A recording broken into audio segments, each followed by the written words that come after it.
ஷங்கர் இயக்கிய பிரம்மாண்ட திரைப்படமான ஐ வரும் பொங்கல் திருநாளில் உலகம் முழுவதும் வெளிவர இருக்கும் நிலையில் படத்தின் ரிலீஸில் திடீர் குழப்பம் ஏற்பட்டுள்ளது. ஐ படத்தின் வெளிநாட்டு உரிமைகளை ஐபர் பீஸ் என்ற மும்பை நிறுவனம் ரூபாய் 10 கோடி கொடுத்து உரிமை பெற்றுள்ளதாக ஒப்பந்தம் செய்யப்பட்டு முன்பணமாக ரூபாய் 5 கோடியை கொடுத்தது. மீதி 5 கோடி பணத்தை ஒப்புக்கொண்ட நாட்களுக்குள் கொடுக்காததால் ஐபர் பீஸ் நிறுவனத்தின் ஒப்பந்தத்தை ஆஸ்கர் நிறுவனம் கேன்சல் செய்தது.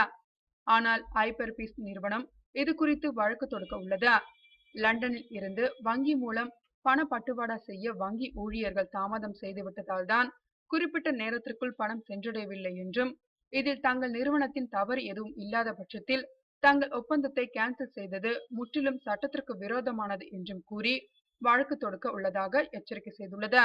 தற்போது ஐ படத்தின் அமெரிக்க உரிமை தவிர மற்ற நாட்டின் உரிமையை ஐங்கரன் பெற்றிருப்பதாக அறிவிக்கப்பட்டுள்ளது. அமெரிக்க உரிமையை அட்மஸ் என்டர்டைன்மெண்ட் என்ற நிறுவனம் பெற்றுள்ளது. இந்த திடீர் சிக்கலால் ஐ பொங்கல் திருநாளில் வெளிவருமா என்ற கேள்விக்குறி எழுந்துள்ளது. மேலும் ஐ படத்தை ரிவைசிங் கமிட்டி இன்னும் பார்த்து சர்டிபிகேட் கொடுக்கவில்லை என்பது குறிப்பிடத்தக்கது.